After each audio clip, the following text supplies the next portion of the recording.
नमस्कार, India voice पर स्वागत है आपका। मैं हूं आपके साथ प्रियंका मिश्रा। उत्तर प्रदेश में सपा और कांग्रेस के बीच खाई बढ़ती ही जा रही है। ऐसे में कुछ समय से चर्चाओं में बने सांसद रवि प्रकाश वर्मा ने आखिरकार सोमवार को कांग्रेस का दामन थाम ही लिया और इसी के साथ सपा और कांग्रेस के रिश्तों को लेकर एक बार फिर से सवाल उठने लगे हैं कि आखिर रवि वर्मा की कांग्रेस में ज्वाइनिंग का सपा सुप्रीमो किस तरह से जवाब देते हैं, क्योंकि एमपी में कांग्रेस के धोखे के बाद अखिलेश खुलकर कांग्रेस को धोखेबाज और चालू पार्टी करार दे रहे हैं। तो देखना ही होगा कि यूपी में सपा सुप्रीमो कांग्रेस को कैसे जवाब दे पाते हैं। आज इसी पर होगी बात। तो इसी मुद्दे पर आज हम चर्चा करेंगे। जिस तरह से अखिलेश और कांग्रेस के बीच में रार बढ़ती हुई निकलकर सामने आ रही है। मध्य प्रदेश में अखिलेश यादव चुनाव प्रचार के लिए पहुंचे थे और ऐसे में कांग्रेस को चालू पार्टी करार दिया है। जनता के बीच संबोधन देते हुए अखिलेश यादव ने कहा कि कांग्रेस 80 साल की पार्टी है लेकिन बेहद चालू पार्टी है, वो उसे समझ नहीं पाए। अखिलेश अपने भाषण के दौरान चुटकी भी लेते हुए पाए गए।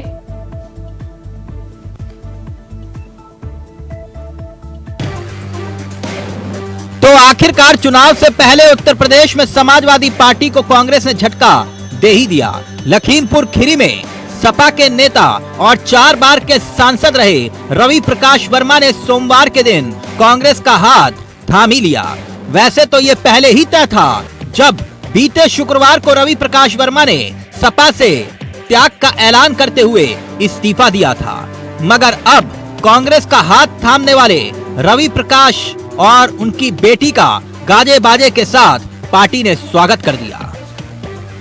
तो ये उन पर लाजिम बनता था कि वो लगातार क्षेत्र में रहें और जनता को आश्वस्त करें और जो भी समस्याएं आ रही हैं उसमें उनके साथ में खड़े रहें। जब मैंने इस चीज़ के बारे में आपत्तियां की हैं तो मैं अकेला पड़ गया, लोग मेरे साथ में आए नहीं। उसके बाद इसलिए फिर हम लोगों ने डिसाइड किया कि अब कोई फ़ायदा नहीं है, जो पब्लिक की लड़ाई है उसको तो परवान चढ़ाना ही पड़ेगा, उसके रास्ता बदलने की जरूरत है। तो सवाल ये कि समाजवादी पार्टी के घर में रवि प्रकाश की सेंगमारी क्या अखिलेश यादव बर्दाश्त करेंगे? कांग्रेस के साथ सपा के रिश्तों में आई खटास की वजह, वैसे तो इससे पहले भी कांग्रेस और सपा के बीच सियासी रिश्तों में तनाव बना हुआ था, मगर सपा अब सहन करने के मूड में दिखाई नहीं दे रही। कांग्रेस की दिक्कत यह है कि वो क्षेत्रीय दलों का इस्तेमाल करना चाहती है। जब सरकार बनानी होती है तो क्षेत्रीय दलों का समर्थन ले लेती है। जब उनको हक देने की बात आती है, अधिकार देने की बात आती है, तो कांग्रेस वो भाजपा की तरह अपना चरित्र दिखाती है। इसलिए आदरणीय अखिलेश यादव जी ने कहा कि जो भाजपा है वही कांग्रेस है, जो कांग्रेस है वही भाजपा है। मध्य प्रदेश में समाजवादी पार्टी को उसका हक नहीं मिला और राजस्थान में अब आरएलडी को कांग्रेस उनका हक नहीं दे रही है। तो समाजवादी पार्टी, भारतीय जनता पार्टी और कांग्रेस में कोई फर्क अब नहीं समझती। आपको बता दें कि रवि प्रकाश वर्मा के माता पिता भी सांसद रह चुके हैं। उनकी बेटी पूर्वी वर्मा भी समाजवादी पार्टी का दामन छोड़ चुकी है। माना जा रहा है कि सपा ने खीरी सीट से लोकसभा उम्मीदवार के तौर पर रवि प्रकाश वर्मा के साथ साथ किसी और नेता को प्राथमिकता दी थी। रवि प्रकाश भी इसी सीट से दावेदार थे। हालांकि अपनी बात न बनते देख उन्होंने सपा को छोड़ने का फैसला कर दिया। अगर बात रवि प्रकाश वर्मा की करें तो रवि प्रकाश वर्मा के पिता और कांग्रेस नेता बाल गोविंद वर्मा खीरी सीट पर 1962 से 1971 तक और फिर 1980 में भारतीय राष्ट्रीय कांग्रेस के प्रत्याशी के तौर पर चुनाव जीते थे। उनकी पत्नी उषा वर्मा ने भी 3 बार इस सीट पर चुनाव जीता और उसके बाद रवि प्रकाश वर्मा ने 1998, 1999 और 2004 में समाजवादी पार्टी के नेता के तौर पर चुनाव लड़ा और चुनाव को जीता।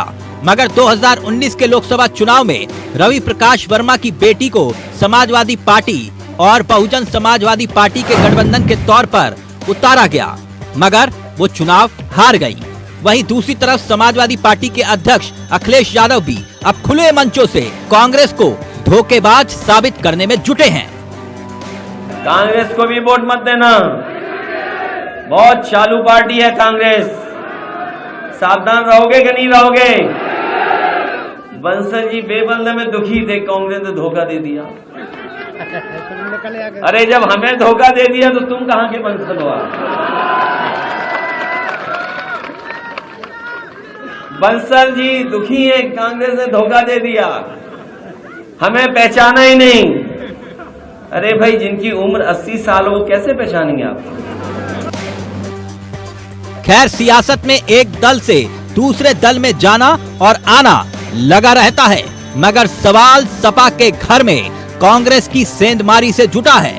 ऐसे में सियासत की लड़ाई में कांग्रेस का सियासी दांव अब अखिलेश को रास आएगा, लगता तो नहीं है।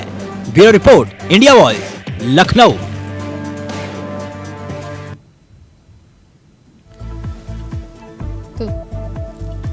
तो जिस तरह से आज उत्तर प्रदेश में रवि प्रकाश वर्मा ने कांग्रेस का दामन थाम लिया है, और ऐसे में बड़ा सवाल यह है कि सपा सुप्रीमो अब इस पर किस तरह का रुख अख्तियार करेंगे, क्योंकि मध्य प्रदेश में कांग्रेस को सपा सुप्रीमो लगातार धोखेबाज और चालू पार्टी करार दे रहे हैं।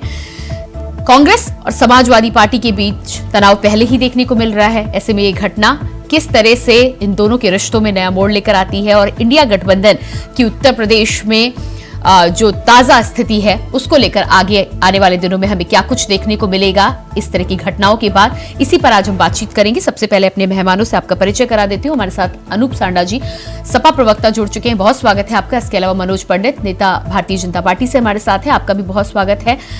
इसके अलावा हमारे साथ नवीन दुबे जी, राजनीतिक विश्लेषक हैं, और रतन तिवारी जी, कांग्रेस नेता, हमारे साथ जुड़ चुके हैं, आपका भी बहुत स्वागत है। तो सबसे पहला सवाल यहां पर अनूप सांडा जी आपसे है मेरा। रवि प्रकाश वर्मा, जिनको लेकर काफी दिनों से चर्चाएं थी कि कांग्रेस ज्वाइन करेंगे, लेकिन इससे पहले जब हम बातचीत कर रहे थे तो संशय बना हुआ था, लेकिन अब यह साफ हो चुका है कि वो कांग्रेस का दामन थाम चुके हैं। क्या कहना है इस पर आपका? हमारी शुभकामनाएं हैं रवि वर्मा जी को। 2004 के बाद तो कोई लोकसभा का चुनाव नहीं जीत पाए थे, और हमारी पार्टी ने तो उनको राज्यसभा भेजने का काम किया था। उनको पूरा सम्मान दिया जो भी एक वरिष्ठ नेता को दिया जाना चाहिए। ठीक है, तो यूपी में फिलहाल समाजवादी पार्टी और कांग्रेस का क्या स्टेटस है? देखिए, समाजवादी पार्टी धोखे की राजनीति में विश्वास नहीं करती है, और न ही समाजवादी पार्टी बदले की राजनीति करना चाहती है। ये कांग्रेस के मित्रों के ऊपर निर्भर करता है कि वो किस तरीके से गठबंधन को चलाना चाहते हैं, या इंडिया गठबंधन को किस दिशा में ले जाना चाहते हैं। समाजवादी पार्टी अपने स्टैंड पर कायम है। हमने जो कहा था कि हम बड़े दिल के साथ चुनाव में जाएंगे, तो हम उसके लिए अभी भी तैयार हैं। लेकिन ये कांग्रेस के मित्रों को सोचना होगा कि एक तरफ मित्रता का हाथ बढ़ाया जाए, और दूसरी तरफ अगर हमारी पार्टी के नेताओं को वो अपने साथ ले जाने का प्रयास करते हैं, तो हमारा कोई ऐतराज नहीं है इसमें। हर व्यक्ति को आजादी है लोकतंत्र में अपने पसंद से राजनीतिक दल चुनने की। लेकिन रवि वर्मा जी एक विचारधारा के नेता माने जाते रहे हैं, और लंबे समय से समाजवादी पार्टी में काम किया, और उनको समाजवादी पार्टी। अगला सवाल यहाँ पर यह है कि रवि वर्मा जी के जाने के बाद में जिस तरह से आप कह रहे हैं कि और भी नेता आ जा सकते हैं, क्या उसके बाद भी गठबंधन आपका बना रहेगा कांग्रेस से? बड़ा सवाल तो यही है। ठीक है, कुछ सवाल ऐसे होते हैं जिनका जवाब भविष्य में होता है। समाजवादी पार्टी फिलहाल उत्तर प्रदेश की प्रत्येक लोकसभा सीट पर अपनी तैयारी कर रही पूरी गंभीरता के साथ। समाजवादी पार्टी का अनूप जी इसमें क्या स्टैंड है? रवि प्रकाश वर्मा के अलावा यदि कोई और नेता कांग्रेस की तरफ जाता है तो आपका क्या स्टैंड होगा? देखिए, समाजवादी पार्टी किसी की दया और कृपा पे नहीं चल रही है। समाजवादी पार्टी के पास नेताओं और कार्यकर्ताओं की एक लंबी फौज है, जिनकी प्रतिबद्धता समाजवाद की विचारधारा के प्रति है, जो समाजवादी आंदोलन को आगे बढ़ाना चाहते हैं। और हम सब ये चाहते हैं कि इस देश में जो भारतीय जनता पार्टी की सरकार है, जिसने इस देश के संविधान और लोकतंत्र को खतरे में डाला हुआ है, इस देश के सांप्रदायिक सौहार्द को खतरे में डाला हुआ है, इस देश के गरीबों के भविष्य को खतरे में डाला हुआ है, वो सरकार इस देश से जाए, और इस देश को एक ऐसी सरकार मिले जो कम से कम इस देश के गरीबों के बारे में सोचे, और इस देश के जो अनेकता में एकता की संस्कृति रही है उसको मजबूत करने। ठीक है, तो कांग्रेस को लेकर अभी आप कुछ नहीं कहना चाहेंगे। रतन जी आपके पास आऊंगी। रतन जी, जिस तरह से रवि प्रकाश वर्मा और उनकी बेटी आज कांग्रेस में शामिल हो गए हैं, मध्य प्रदेश में तो सपा सुप्रीमो कह ही रहे हैं कि बहुत चालू पार्टी है, आपने उन्हें धोखा दे दिया है, आपने उत्तर प्रदेश भी नहीं छोड़ा।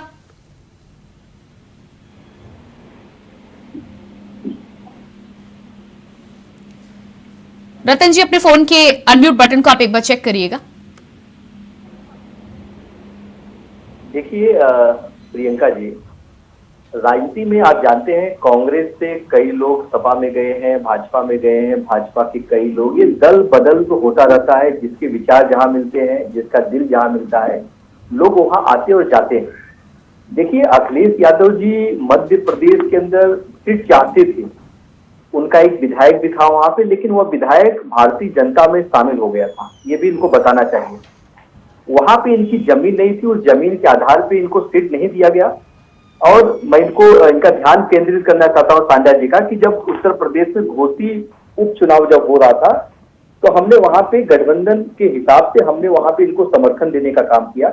लेकिन उत्तराखंड में बागेश्वर विधानसभा का जब चुनाव हो रहा था, तो हमारे प्रत्याशी के खिलाफ इन्होंने प्रत्याशी उतारा और मात्र इनको लेकिन रतन जी दोनों ही मसलों पर सपा सुप्रीमो तो साफ कह रहे हैं कि आपकी तरफ से कभी बातचीत का कोई प्रस्ताव नहीं आया, ना आपने एमपी में प्रस्ताव दिया, ना आपने बागेश्वर में उनको बोला, उनसे बातचीत की, कोई चर्चा की। वो तो बार बार ये बात कह रहे हैं, इस पर क्या कहना है आपका?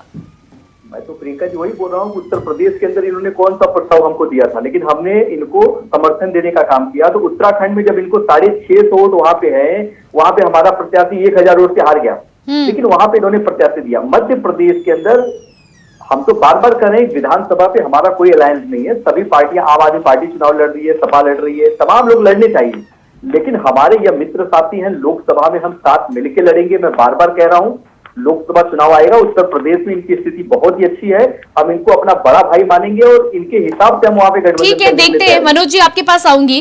जिस तरह से रतन जी और अनूप जी दोनों ही लोग कह रहे हैं, इस तरह का गठबंधन अभी तक देखा नहीं गया है कि गालियां भी आप एक स्टेट में दें और उसके बाद फिर आप एक साथ होने की बात भी करें। आप बताएं, क्या इस तरह का गठबंधन आगे चल पाएगा? प्रियंका जी, हम तो पहले दिन से कह रहे हैं कि गठबंधन तो है ही नहीं, ये गठबंधन चलेगा ही नहीं। ये गठबंधन कैसे चलेगा आप मुझे बताइए ना, कि कहाँ एक दूसरे को आपने गालियां भी देनी है, चीजें भी करनी है, और उसके बाद आप जो है फिर ये कहें कि गठबंधन। तो ये गठबंधन तो सिर्फ जनता को बहलाने, फुसलाने और सिर्फ बहकाने के लिए बनाया है इन्होंने, कि हमारा गठबंधन।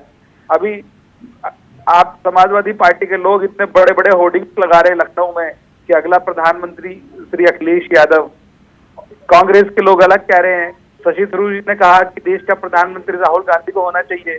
तो मुझे लगता है ये और दल के लोग भी, राष्ट्रीय जनता दल और दीदी, सब लोग अपना प्रधानमंत्री, केजरीवाल जी अलग सपना देख रहे हैं कि हम प्रधानमंत्री बनने के दावेदार हैं। तो मेरा मानना ये गठबंधन कहीं खरा नहीं उतरने वाला, और गठबंधन का कोई मतलब है नहीं। आप ही देखिए ना, एमपी की हालत आप देखिए। अखिलेश यादव जी ने कहा कि हमारे कार्यकर्ताओं को रात को 1-1 बजे तक बैठा के रखा इन्होंने, और एक भी सीट नहीं दी, और बाद में चीजें खराब हो गई। तो ये तो जग जाहिर है, तो इनका गठबंधन तो चलने वाला है नहीं, ये पहले दिन से हम लोग बता रहे हैं, और इसकी परिस्थिति आपके सामने आ गई। रही बात रवि वर्मा जी की, रवि वर्मा जी समाजवादी पार्टी के बहुत फाउंडर पिलर रहे, इतने पुराने नेता हैं समाजवादी पार्टी के, आज वो पार्टी छोड़ के चले गए, तो ये कहीं ना कहीं कोई बहुत बड़ी बात होगी, इसलिए चले गए। और चुनाव के नजदीक ये आना जाना रहता है। नवीन जी आपके पास आऊंगी। गठबंधन को लेकर जिस तरह से सवाल बार बार उठ रहे हैं, इस तरह की गठबंधन जो नया तरह का प्रयोग हुआ था कि विधानसभाओं में तो एक दूसरे के एंटी होंगे, लेकिन लोकसभा में साथ होंगे, क्या लग रहा है आपको कि ये तालमेल बैठ पाएगा? क्योंकि इस तरह का गठबंधन इससे पहले नहीं देखा गया। तमाम बार गठबंधन जरूर होता था, लेकिन विचारधाराओं की बात होती थी वहां। प्रियंका जी देखिए, ऐसा है कि अभी मैंने आज ही देख रहा था, अखिलेश जी ने वहां पे भाषण दिया है मध्य प्रदेश में, और ये कहा है कि भाजपा और कांग्रेस बिल्कुल एक दूसरे के साथ मिली हुई हैं और आपस में उनका तालमेल है। ये बयान किसी आम आदमी का नहीं है, अखिलेश जी का है, जो समाजवादी पार्टी के राष्ट्रीय अध्यक्ष हैं और वो इंडिया गठबंधन का हिस्सा भी हैं। अब इस स्थिति में जब आप कांग्रेस के साथ जाने की तरफ बढ़ रहे हैं, तो कहीं ऐसा तो नहीं है कि समाजवादी पार्टी कहीं भाजपा से हाथ मिलाने के चक्कर में लगी हो। इसकी आसार है, क्योंकि दोनों ही पार्टियों को आपने समानांतर दूरी पर रखा है मध्य प्रदेश में, जो उन्होंने बोला है, और उसमें बड़ा स्पष्ट बोला है कि इन दोनों में जुगलबंदी है, आपसी साठगांठ है। तो ये एक बहुत बड़ा मैसेज है। दूसरी, रवि वर्मा जी जिस तरीके से समाजवादी पार्टी को छोड़कर गए हैं कांग्रेस में, वो एक पिछड़े समाज का बड़ा चेहरा है, इसको नकारा नहीं जा सकता है। अब पिछड़े समाज के चेहरे के तौर पर स्वामी प्रसाद मौर्य को लाया गया सपा में, उनको मतलब आप समझिए कि हद से अधिक लिबर्टी दी गई, जो लिबर्टी समाजवादी पार्टी में किसी अन्य नेता को नहीं है। आप कुछ भी बोले, उल्टा बोले, सही बोले, गलत बोले, कोई पाबंदी नहीं है, कोई पार्टी लेवल पे एक्शन नहीं है, कोई गलत बयानों का खंडन नहीं है, कहीं कोई निंदा नहीं है, कहीं कोई लगाम नहीं है। जब इस तरीके की चीजें हुई तो मुझे लगता है कि रवि प्रकाश वर्मा जी उससे आहत हुए, और यही एक बेसिक कारण है कि उन्होंने उस राजनीति से किनारा किया और कांग्रेस में वो चले गए। एक चीज उनकी जरूर है कि उन्होंने विपक्ष में रहते हुए विपक्ष की पार्टी को ही चुना है, वो सत्ता के लालच में या किसी दबाव में भाजपा में नहीं गए, वो बिल्कुल गए हैं और अपनी नीतिगत तरीकों से गए। मैं समझता हूँ इसका फायदा उनको आगे आने वाले चुनाव में मिलेगा। ठीक है अनूप जी सवाल का जवाब दीजिएगा। जी, किस सवाल का जवाब? अनूप जी, नवीन जी का यहाँ पर साफ तौर पर कहना है कि स्वामी प्रसाद मौर्य को जिस तरह की छूट समाजवादी पार्टी की तरफ से मिली है और लखीमपुर खीरी सीट पर भी वो दावेदारी रखना चाह रहे थे, यदि वहां पर आपको दूसरा नेता उतारना भी था तो बातचीत करनी चाहिए थी।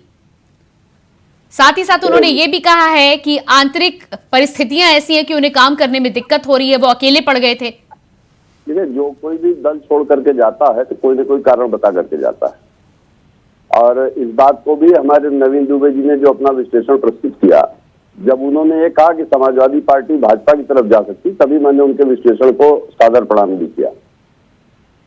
अब सवाल इस बात का है कि समाजवादी पार्टी चूंकि गंभीरता से भारतीय जनता पार्टी से लड़ना चाहती है और उत्तर प्रदेश में उसको उसकी सही स्थिति पे पहुंचाना चाहती है, इसलिए हमने ऐसे प्रत्याशियों के चयन का सिलसिला शुरू किया है कि जो जमीनी स्तर पर मजबूत हो। रवि प्रकाश वर्मा जी लगातार 3 चुनाव हार चुके हैं। लेकिन अनूप जी, जिस तरह से अनूप जी, एक छोटा सा सवाल मेरा भी ले लीजिए। जिस तरह से रवि वर्मा बार बार शिकायत कर रहे हैं और उनकी शिकायतों को आप भी दरकिनार कर रहे हैं, पार्टी में भी कोई सुनवाई नहीं हुई, क्या पार्टी ही दरकिनार करना चाह रही थी कि खीरी से किसी और दावेदार को सामने लेकर आना है? देखिए, कुछ बातें मैं कहना नहीं चाहता हूँ सार्वजनिक प्लेटफॉर्म पे, जरा लखीमपुर की जनता से भी पता कर लीजिएगा। इस तरीके के बहुत सी बातें आई हैं कि आम जनता के दुख दर्द में जो राजनीतिक नेता न शामिल हो और दिल्ली और लखनऊ की राजनीति से ही संबद्ध हो जाए, तो फिर जिन लोगों को जनता के बीच का चुनाव लड़ना हो वो अपनी जमीन अक्सर खोने लगते हैं।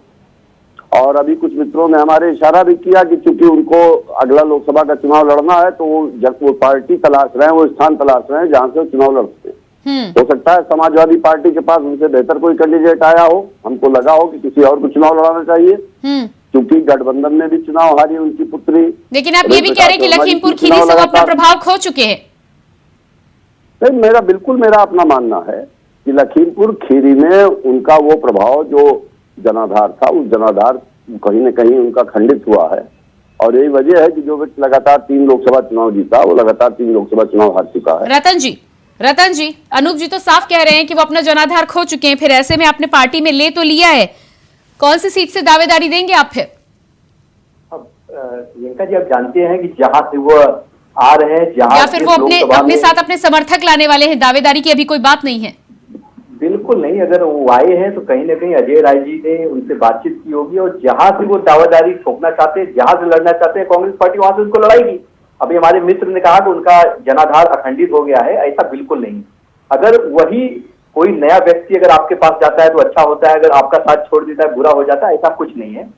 उनका एक जनाधार क्या लखीमपुर खीरी सीट पर ही बातचीत तय हुई है? बिल्कुल, लखीमपुर खीरी लड़ेंगे, मैं आपके चैनल पे कह रहा हूँ, वहां से बातचीत तय हुई है, वहीं से चुनाव लड़ेंगे वो। अनूप जी, में हम बातचीत कर अब आप क्या कहेंगे? वो तो कह रहे हैं कि लखीमपुर खीरी से ही वो ताल ठोकेंगे, आप कह रहे हैं कि उनका जनाधार नहीं है। देखिए, ऐसा है कि विश्व कप हो रहा है क्रिकेट का, भारत के पास विराट कोहली और रोहित शर्मा जैसे बल्लेबाज हैं। अब अगर किसी दूसरे देश की टीम के पास विराट कोहली और रोहित शर्मा जैसे बल्लेबाज ना हो तो उनसे कम स्तर का अगर कोई बल्लेबाज होगा तो उसको लेकर के वो अपनी टीम की दावेदारी करेंगे और प्रयास करेंगे विश्व कप जीतने का। तो हमारे पास बेहतर दावेदार हैं, बेहतर चेहरे हैं, तो कांग्रेस पार्टी के पास हो सकता है उनसे बेहतर कोई चेहरा ना हो, लेकिन समाजवादी पार्टी के पास चेहरा है। और मुझे तो बड़ा ये ताज्जुब हो रहा है इस बात पे कि कांग्रेस के मित्र ने हमारे सीधे सीधे घोषणा कर दी कि वो लड़ेंगे, कि क्या इंडिया गठबंधन में लोकसभा की सीटों का वितरण तय हो गया कि कौन सी पार्टी कहां से लड़ेगी?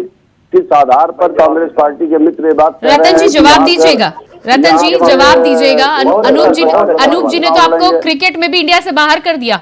नहीं, अनूप जी ने बहुत अच्छा सवाल पूछा कि इंडिया गठबंधन में अभी तय हो गया। बिल्कुल ऐसा तो नहीं हुआ है। मैं तो यह कह रहा हूं कि लखीमपुर खीरी से वो दावेदारी ठोकेंगे, बिल्कुल वहां से चुनाव लड़ेंगे। और मैंने यह भी कहा कि हमारा इंडिया अलायंस का जब बैठक होगी उस बैठक में हम निर्णय ले लेंगे, क्योंकि हम कहां से लड़ना है, क्या लड़ना है, हमारा भी तो सीट शेयरिंग होगा अनूप जी। तो चिंता की बात नहीं, हम दोनों भाई साथ में मिलकर लड़ेंगे और भारतीय जनता पार्टी को उत्तर प्रदेश में 10 सीट के अंदर समेट देंगे। ये हम लोगों का एक संकल्प है, उस संकल्प पे चलना है। रतन तिवारी जी, अभी पहले 80 सीटों को लेकर सपा सुप्रीमो ने दावेदारी ठोक दी थी, फिर अजय राय भी कह रहे हैं कि 80 सीटों पे चुनाव लड़ेंगे। पहले तो 80 सीटें आप दोनों के लिए कहां से आएंगी, उसके बाद ये भी बात हुई है कि अभी तय नहीं हुआ है, लेकिन सपा सुप्रीमो तो कांग्रेस में चालू बोल रहे हैं। किस तरह से आपकी बातचीत बनेगी सीटों को लेकर, उस पर भी लखीमपुर खीरी को लेकर? प्रियंका जी, मैं बार बार कह रहा हूं कि हर पार्टी का, हर संगठन का अपना अपना एक फैसला होता है। हम पूरे सेट पे चुनाव की तैयारी कर रहे हैं, हर पार्टी करती है, लेकिन गठबंधन की जब बात आती है तो गठबंधन धर्म के आधार पे हम लोग सीट तैयारी कर लेते हैं। देखिए, लखीमपुर खीरी हो, बनारस हो, रायबरेली हो, अमेठी हो, तमाम ऐसी सीटें हैं, फूलपुर हो, जो कहीं ना कहीं वो हम सुलझा लेंगे। हमारे मित्र ने अभी भाजपा के मित्र ने कहा कि आप बीच में लड़ रहे हैं, आगे गठबंधन करेंगे। अरे भाई, जेडीयू जब आपके साथ में थी तो वो भी तो हर प्रदेशों में चुनाव लड़ती, शिवसेना भी आपकी जहां सरकार थी वहां पे जाके चुनाव लड़ती थी, तब गठबंधन धर्म कहा गया था। मनोज जी जवाब दीजिएगा आप। मुझे लगता है कि 20 मिनट की डिबेट में एक चीज ये फाइनल हो गई कि गठबंधन में अखिलेश यादव जी ने कहा कि 65 सीटों पे हम चुनाव लड़ेंगे, 15 पे गठबंधन चुनाव लड़ेगा। तो सब कुछ तो पैसे फाइनल कर ही चुके हैं। ये नहीं, करना क्या है? उसके बाद सपा सुप्रीमो पीछे भी आए हैं, लेकिन अभी आगे की राजनीति आप देखिए तो सही कि रवि वर्मा जी बहुत कद्दावर नेता है। रवि वर्मा जी तीसरी पीढ़ी उनकी राजनीति में है। उनके फादर भी थे, उनकी मदर भी थी, खुद भी हैं और उनकी बेटी, ठीक है। और जैसे कि मेरे मित्र समाजवादी पार्टी के प्रवक्ता कह रहे हैं कि उसका जनाधार खत्म हो गया है, तो नेता का जनाधार कभी खत्म नहीं होता। ये जनता के ऊपर डिपेंड करता है कि जनता किसको कब खड़ा कर दे। और पुराने लोग भी खड़े हो सकते हैं, ऐसी कोई बात नहीं है। अब रही बात ये कि इनका गठबंधन कैसा है प्रियंका जी, आप भी देख कि पहले ही बैठ के टीवी पे बैठ के घोषणा कर रहे हैं कि लखीमपुर खीरी से ही चुनाव लड़ेंगे। अरे लखीमपुर खीरी मान लो, अरे भाई साहब, हर पार्टी, हर नेता अपनी दावेदारी ठोकता है। आप ये बताइए, लखीमपुर खीरी अगर नहीं मिली गठबंधन में आपको और आप कमिटमेंट करके उनको अपनी पार्टी में ले आए, तो फिर क्या लड़ाएंगे? उनको लड़ाएंगे। ठीक है, नहीं प्रियंका जी समझ गई ना जी, लड़ाएंगे। गठबंधन को चाहे रखने ताक पे, गठबंधन से कोई मतलब, बिल्कुल उनको लड़ाएंगे। मनोज जी, आप चिंता मत करिए, हमारे इंडिया अलायंस की बात है, हम सुलझा लेंगे मामले को। हम उनको राज्यसभा भी भेज सकते हैं, हम उनको उत्तर प्रदेश के किसी भी लोकसभा से लड़ा सकते हैं। आप काहे को चिंता कर रहे हैं? जातिए ना, आपने किसी का नाम दिया हो, आप अपने घर में जातिए, हमारे घर में मत जातिए। आपने लखीमपुर रतन जी, लेकिन मध्य प्रदेश में तो संभल नहीं पाया, तो लोकसभा में कैसे संभाल लेंगे? लोकसभा में प्रियंका जी, हम सभी का एजेंडा एक है, हम सभी के मुद्दे एक हैं। हम सभी चाहते हैं कि प्रधानमंत्री मोदी को रोका जाए। जिस प्रकार से इस देश में नफरत का माहौल पैदा कर रहे हैं, वो ठीक है, लेकिन बंटवारे के लिए कौन त्याग देगा और कितना त्याग देगा, ये कैसे तय होगा? प्रियंका जी, अगर आपने इंडिया गठबंधन का, अगर पटना में पहली बैठक आपने देखी होगी तो उसमें राहुल गांधी जी ने साफ तौर पे कहा था। अच्छा चलिए, मैं मान भी लेती हूँ, लखीमपुर खीरी सीट अगर नहीं मिली तो क्या होगा? देखिए, अगर आपके हिस्से में नहीं आई, उत्तर प्रदेश में 80 सीट है। अगर माननीय अखिलेश जी 65 सीट पे लड़ना चाहते हैं तो भी 15 सीट तो हमारे गठबंधन के मित्रों को दे रहे हैं ना, तो काहे को चिंता करते हैं? सब कहीं ना कहीं एडजस्टमेंट कर लेंगे। आज प्रियंका जी, आज 130 साल पुरानी पार्टी इस कंडीशन पे आ गई है कि क्षेत्रीय दलों, जो क्षेत्रीय दल है, चाहे वो पार्टी हो, चाहे सपा हो, चाहे और कोई क्षेत्रीय दल हो, वहां पर इनको गिड़गिड़ाना पड़ता है कि आप हमें 2 सीट दे दो, आप हमें 4 सीट दे दो, आप हमें 3 सीट दे दो। ठीक है रतन जी, आप ठीक है, मैं मनोज जी आपके पास आती हूँ, लेकिन एक सवाल यहाँ रतन जी से। रतन जी, जिस तरह से आप बोल रहे हैं 15 सीट देगी, तो 15 सीट पर तय है, यानी कि मान जाएंगे आप? मैं आपको बोल रहा हूँ कि भारतीय जनता पार्टी को रोकने के लिए हम हर कुर्बानी देने के लिए तैयार हैं। आदरणीय राहुल गांधी जी ने पहली बैठक में कर दिया था कि कांग्रेस पार्टी हर कुर्बानी देने के लिए तैयार है। फिर ठीक है। अनूप जी रतन जी यहाँ पर कह रहे कुर्बानी देने के लिए तैयार है, या कि मान भी सकते हैं कि आने वाले समय में 65 और 15 का फॉर्मूला सेट हो सकता है, लेकिन लखीमपुर सीट देंगे क्या आप यदि 15 सीटों पर बातचीत तय होती है तो? देखिए, मैंने स्पष्ट कहा कि ना मेरी और ना ही रतन जी की, हम दोनों की स्थिति वो नहीं है। मुझे लगता है कि हम सीटों की अभी से घोषणा कर दें, अभी तो मुझे लगता है चर्चा भी नहीं है। इसलिए इस बात को तो मैं अपनी तरफ से तो इनकार करता हूं कि कोई भी चीज अभी मैं इसके बारे में निर्णायक तौर पर कहने की स्थिति में नहीं थी। मैं अपने भाजपा के मित्र से की एक बात पे जरूर कहना चाहता हूं कि बार बार वो कह रहे हैं कि गठबंधन नहीं है, ये फेल हो जाएगा, ये हो जाएगा, और छोटे छोटे क्षेत्रीय दलों के पास कांग्रेस जा रही। मैं पूछना चाहता हूँ, AIADMK क्या थी जो आपके एनडीए में अब तक शामिल थी, या तेलुगु देशम पार्टी क्या थी, या शिरोमणि अकाली दल क्या था, या जो पूर्वोत्तर के राज्यों में आपने तमाम पार्टियों से गठबंधन किया है जो गोमांस को खाने की और गोमांस की बिक्री करने की वकालत करते हैं, जरा उस पर भी देख लीजिए। दूसरे की तरफ उंगली उठाने के पहले अपना गिरेबान भी झांक लीजिए मेरे मित्र। मनोज जी जवाब दीजिएगा। आपकी सरकार और आपका गठबंधन पूरी तरीके से अवसरवादी गठबंधन है, इसमें लोकतंत्र है ही नहीं। इसके नाम में आपने डेमोक्रेटिक रखा है, लेकिन वो नॉन डेमोक्रेटिक अलायंस है। में किसी भी व्यक्ति का ऐसा बयान कभी नहीं आता, वो कभी आपको चोर नहीं बोलते, कभी आपको ठग नहीं बोलते, कभी आप गलत नहीं बोलते। आप ये देखिए, अगर कोई प्रियंका बंधन में है, सवाल करना चाहता हूँ भाजपा के पार्टी एक सवाल है, और वो अभी आज से नहीं, भाजपा के हमारे मित्र कह रहे हैं 10 साल से ठीक है, समय मेरे पास गठबंधन में कुछ नहीं बोलता। मैंने अनूप जी कुछ कहना चाह रहे हैं, मनोज जी सुन लीजिए। जी मैं एक अंतिम सवाल है मेरा कि भारतीय जनता पार्टी जो सनातन धर्म की परंपराओं को लेकर के चलने की और उनको पुष्पित पल्वित करने का दावा करती है, उस सनातन परंपरा में गोवध का बड़ा विरोध होता है, और गोवध बंदी अधिनियम भी उत्तर प्रदेश में, बिहार में, मध्य प्रदेश में, तमाम राज्यों में लागू है। इनके एक केंद्रीय मंत्री थे श्री किरण रिजिजू, जिन्होंने सार्वजनिक बयान दिया था कि मैं गोमांस खाता हूं और खाता रहूंगा। तो इनके गठबंधन में इन्होंने उनके खिलाफ क्या कार्रवाई की उसको स्पष्ट कर दे जरा, तो सनातन धर्म के प्रति, गौ माता के प्रति इनका जो प्रेम है वो जनता जान ले।